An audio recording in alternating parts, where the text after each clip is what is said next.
The last year for Fish has been busy. He's fought a bitter battle with his former record label EMI. That was probably the worst experience of my life. Built his own studio in Scotland. I was objecting to going into London and paying guys, you know, like 120 grand to record an album, living in a flat in the Edgware Road and being miserable. Written for his new album, Internal Exile. We've been very, very prolific. I mean, we were actually sitting at the end of it with something like, what, about 70 minutes of material. And became the proud father of a little girl. When I saw my daughter, everything else just meant nothing. Now free of the constraints of his old band Marillion, he's crafted an album strong on belief and a visionary version of Scottish nationalism. I started to realise the differences about the north-south divide that everybody talks about in the paper.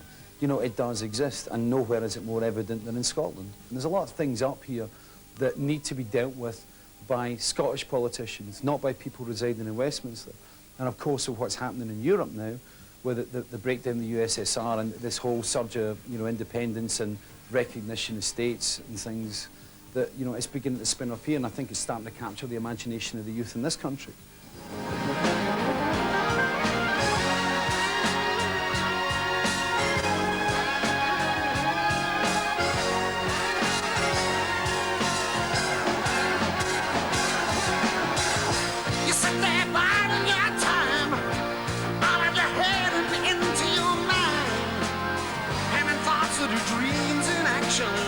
The last 2 years, the whole litigation thing, the EMI thing, Tara being born, I've handled it. I ain't cracked up, I ain't turned into an alcoholic, I ain't a smack addict, I'm handling it.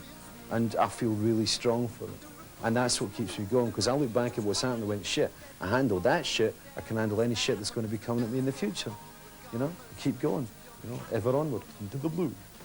Under a poet's moon, there were dreams in action, prayers made and questions answered as the world whirls in the darkness. I'm still staring at the sky.